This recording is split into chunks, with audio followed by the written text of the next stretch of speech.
Sudah pernah saya jelaskan. Rasulullah SAW adalah guru kita.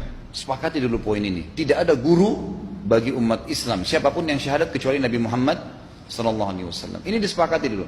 Semua dai dan ulama adalah pewaris beliau. Artinya harus mewariskan ilmu yang beliau ajarkan. Apa yang diajarkan itu yang disampaikan ke umat. Yang tidak diajarkan mereka larang agar dikerjakan. Kan begitu mestinya. Ini kaidahnya dulu. Masalah kasus ada orang imam pimpin doa setelah sholat. Jangan dibahas doanya. Doa adalah ibadah. Tapi begini, sebelum anda kerjakan satu ibadah, tanya. Saya mau ziarah kubur. Jangan ziarah kubur sebelum anda tanya bagaimana Rasulullah SAW ziarah kubur. Agar jangan anda buat-buat ziarah kubur itu. Adanya orang taruh kembang di kuburan, siram air, buat batu nisan, pasang lampu, baca zikir-zikir di sana. Karena dia mau ziarah kubur semaunya sendiri.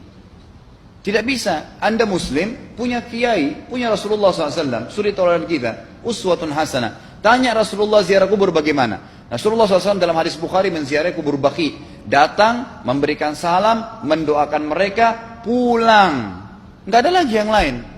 Nggak pernah Nabi SAW bawa kembang, siram kuburan karena sudah kering. Padahal Madinah panas 50 derajat, pecah-pecah tanahnya. Ada istilah di Indonesia kalau tanahnya pecah, kesian lagi diazab di bawah, kasih air, kasih kembang biar wangi, biar ditaruh kembang yang paling mahal. Kalau dia ahli maksiat tetap disiksa di bawah gitu kan. Jadi nggak bisa itu patokannya. Mau sholat, jangan pernah sholat dulu. Tanya Rasulullah sholat bagaimana, belajar 5 menit bisa. Oh rukunya begini, sujudnya begini, sama. Baru Allah terima. Tujuan Nabi SAW diutus untuk apa? Untuk dicontohi, diciplak hidupnya. Cara makannya, cara tidurnya, berpakaian, bahkan cara jalannya saja. Para sahabat contohnya, Nabi jalan begini. Bukankah ada hadis yang mengatakan sahabat berkata Rasulullah SAW kalau jalan seperti orang turun dari bukit. Mereka sampai membahasakan itu. Rasulullah pernah keluar kepada kami menyisir rambutnya dengan rapi ke arah sebelah kanan belakang. Ditunjukkan, gitu kan? Rasulullah SAW menyukai ini. Rasulullah SAW memakan dengan cara begini. Diajarkan kepada kita semua agar kita contohin. Yang jadi masalah bagi kita ini, kita selalu mau buat apa-apa yang tidak diperintahkan oleh Nabi SAW. Selalu alasannya baik. Sekarang kasus berdoa setelah sholat. Doa adalah ibadah, nggak ada masalah doa. Tapi kalau kita mau ikat antara sebuah ibadah dengan ibadah yang lain, tanya dulu. Rasulullah pernah ikat nggak? Pernah pertemukan nggak? Ziarah kubur dengan baca Quran. Ziarah kubur ibadah, baca Quran ibadah. Pernah nggak Nabi baca Quran di kuburan? Itu tanya. Nggak ada riwayat Nabi SAW pernah baca Al-Fatihah untuk orang mati atau baca di ayat Al-Quran. Datangkan dalilnya coba. Tidak ada satu hadis pun menjelaskan masalah itu. Lalu kenapa anda buat? Oh karena saya mau buat ibadah. Baik ibadah yang Nabi ajarin. Salam doain. Selesai. Jangan lebih daripada itu. Masa anda lebih pintar dari Nabi Muhammad SAW? Habis sholat. Memang paket yang Nabi tawarkan. Yang beliau selalu kerjakan adalah zikir. Setelah sholat. Dengan zikir sholat yang sudah masyhur. Istighfar. Kemudian baca Allahumma antas salam. Sampai membaca ayat kursi. Al-Ikhlas, Al-Falaq, An-Nas. Baca subhanallah. Alhamdulillah Allah Akbar 33 kali sampai terakhir dibaca digenapkan la ilaha illallah wahdahu la syarika. Selesai itu semua hadis Nabi SAW menjelaskan setelah sholat Rasulullah SAW langsung berdiri. Memang beliau tidak pernah berdoa habis sholat waktu itu. Memang begitu. Bukan doanya yang jadi masalah, bukan. Karena Rasulullah tidak kerjakan, jadi kita tidak kerjakan. Saya tekankan dalam pengajian saya, kalau anda punya hajat berdoa, berdoalah setelah sholat ba'diyah. Insya Allah aman. Karena sudah lepas dari paket yang Nabi tentukan. Selama Rasulullah SAW sudah mencontohkan dan memerintahkan sebuah perbuatan, ditentukan tempatnya, jumlahnya, waktunya, jangan pernah dilanggar. Habis sholat bacalah subhanallah 33, alhamdulillah 33, Allah Akbar 33. Jangan anda bilang saya bisa baca 100. Loh, Rasulullah suruh 33 kok. Ditentukan, jangan lebih pintar. Nanti setelah sholat, jangan ikutkan dengan paket rangkaian sholat ini. Di luar waktu sholat anda membaca 100 silahkan. Karena nggak ada penekanan di situ. Kalau ada penekanan waktu, tempat, dan jumlah, jangan dibantah. Anda pengikut Rasulullah atau bukan gitu kan? Harus jadi jelas. Yang membuat umat ini di Indonesia juga jadi masalah sekarang, karena mau buat sendiri. Semaunya sendiri. Kenapa akhi, kenapa Pak Kiai, kenapa Habib, kenapa Ustadz, kenapa buat ini? Bukankah Rasulullah tidak mencontohkan? Oh nggak apa-apa, ini kan baik. Loh, kalau semua orang berkata seperti Anda, apa yang tertinggal dari agama kita? Kira-kira apa lagi yang tertinggal? Nggak ada kemurnian agama, karena semua orang mau buat semaunya. Gitu kan? Semaunya sendiri. Pindah rumah, baca berzanji. Apa itu berarti sejarah Nabi? Kenapa baca berzanji saudaraku? Rasulullah waktu pindah rumah pernah baca-baca gitu enggak? Enggak pernah. Kenapa dibuat? Anda muslim bukan? Muslim, ya saya harus ikuti. Kalau tidak akan terus ini mengakar nih. Anda buat satu bid'ah sekarang, bid'ah itu lawannya sunnah. Anak Anda akan buat 10 bid'ah, cucunya akan buat 100 bid'ah, akan banyak bid'ah merakar di masyarakat, dan agama akan ditinggalkan. Kemurnian sunnah akan hilang, gitu kan? Ini bahaya.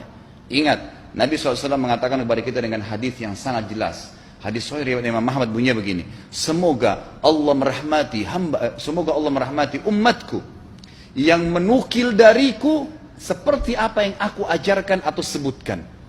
Sampai ulama hadis mengatakan Nabi ucapin habis sholat astagfirullah, maka sahabat tidak ada berani yang menambah azim.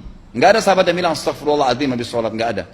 Astagfirullah saja karena Nabi ucapin itu. Mereka mengakui tidak lebih pintar daripada Nabi SAW. Kenapa kita harus tambah? Astagfirullahaladzim, wali walidayya, wali muslimin, panjang. Dari mana ini semua? Ditambah-tambah, diembel-embelin, kenapa? Akhirnya keluar dari ajaran Nabi Muhammad SAW. Ini masalah gitu kan? Kenapa harus dilakukan? Peringatan maulid Nabi sudah sering saya ingatkan. Anda tanya semua yang buat maulid, kapan maulid itu sejarahnya ada? Semua buku sejarah menjelaskan tahun 230 Hijriah. Nabi meninggal tahun berapa? 11 Hijriah. Gitu kan? 11 Hijriah. Lalu kenapa harus ada dilakukan? Dan dari mana sejarahnya? Yang membuat pertama adalah orang-orang Syiah. Sejarahnya jelas dari Fatimiyah. Semua buku sejarah sepakat mengatakan bahwasanya maulid munculnya di zaman Fatimiyah. Dinasti Fatimiyah, orang-orang Syiah di Mesir, gitu kan? Dan mereka punya 6 macam maulid yang sampai hari ini masih dikerjakan di Iran. Ada maulid Nabi SAW, Hasan, Husain, Ali, Fatimah, dan raja mereka. Sampai hari ini masih ada. Kenapa orang-orang waktu baca maulid, baca salawat sambil berdiri pegang tangannya taruh di dada? Karena keyakinan orang Syiah, ruhnya Nabi SAW sedang lewat. Anda tahu nggak itu? Banyak orang kita buat tidak tahu. Yang penting bahasa Arab ikut saja, gitu kan? Tidak bisa. Nabi SAW tidak pernah rayakan. Pernah ada yang bilang sama saya, Ustaz, kan Nabi SAW pernah bilang, waktu ditanya tentang puasa Senin, beliau mengatakan hari itulah aku dilahirkan. Terus kenapa? Berarti boleh merayakan ulang tahun hari Senin, gitu kan? Tidak. Nabi SAW cuma menginformasikan bahwasanya beliau lahir di hari Senin. Dan beliau tidak pernah ngumpulin sahabat untuk baca bersama-sama, merayakan hari raya. Beliau tidak pernah. Kalau itu benar, Nabi nggak bakal tinggalkan kok. Ibnu Katsir rahimahullah, garis bawahi poin ini. Ibnu Katsir rahimahullah, dalam tafsir beliau, tafsir Quran Azim. Dan subhanallah Ibnu Katsir ini, kata ulama, hampir semua kalangan golongan itu banyak memakai banyak memakai buku beliau. Walaupun berbeda dari sisi pemahaman yang lain, tapi tafsirnya kebanyakan kembali ke tafsir beliau. Beliau mengatakan tafsir surah Al-Maidah ayat 3 yang bunyinya a'udzubillahi minasyaitonir rajim, al-yauma akmaltu lakum dinakum. Hari ini saya sempurnakan agama kalian, kata Allah. Ya. Wa atmamtu alaikum nikmati. Saya sempurnakan nikmatku pada kalian. Artinya tidak butuh yang lain. Wa raditu lakumul Islam madina. Saya ridha Islam sebagai agama kalian. Kata beliau, ayat ini turun menandakan dan memastikan bahwasanya Nabi Muhammad SAW tidak meninggal dunia kecuali sudah mengajarkan semuanya. Yang hitam, yang putih, yang gelap, yang terang, yang susah, yang muda, ya, semua dijelaskan. Siapa, kata beliau, yang menganggap masih ada sesuatu yang harus ditambahkan setelah Nabi SAW meninggal dan turun ayat ini, maka dia adalah ahli bid'ah. Dia orang yang membuat-buat agama. Nabi sudah ajarkan semua, selesai. Jangan ditambah, jangan dikurangin. Kita tidak lebih pintar dari Nabi SAW. Nabi nggak pernah rayakan hari lahirnya, jangan dirayain, selesai. Emang kenapa kalau kita nggak rayain? Kenapa? Tangan kita terputus? Enggak. Masih banyak ibadah yang disunnahkan gitu. Sama dengan kasus Isra dan Mi'raj. Kejadian besar dalam Islam.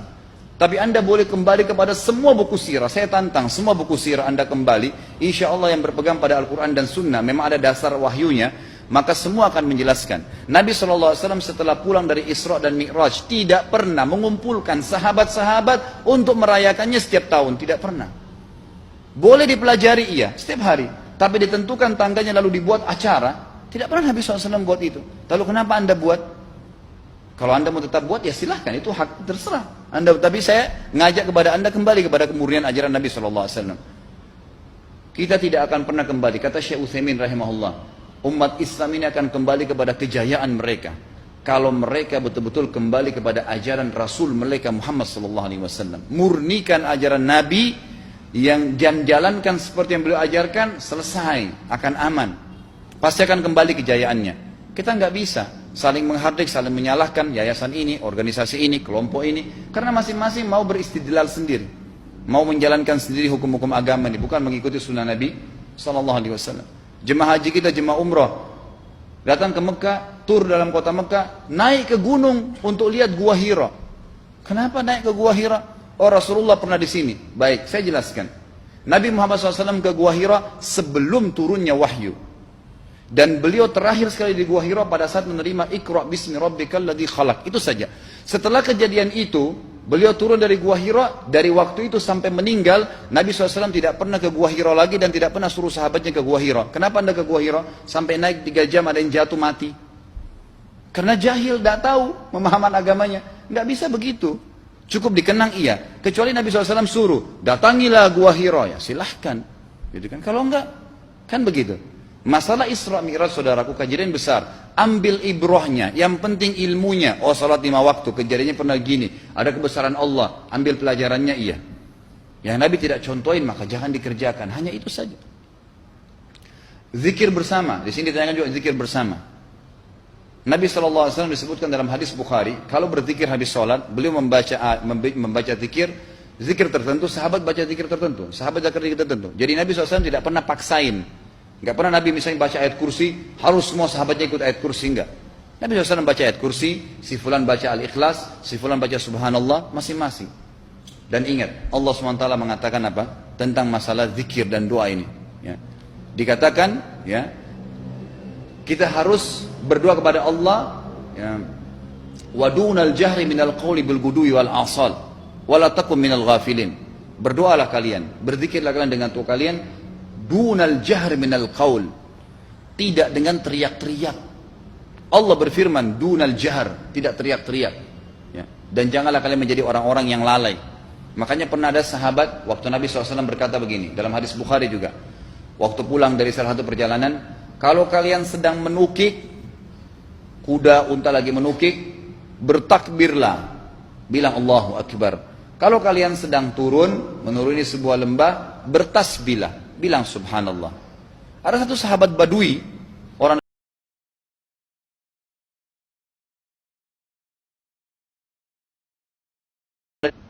jalankan sunnah kan, tapi teriak ya. Apa yang terjadi? Nabi SAW panggil, ditepuk pundaknya, Nabi mengatakan,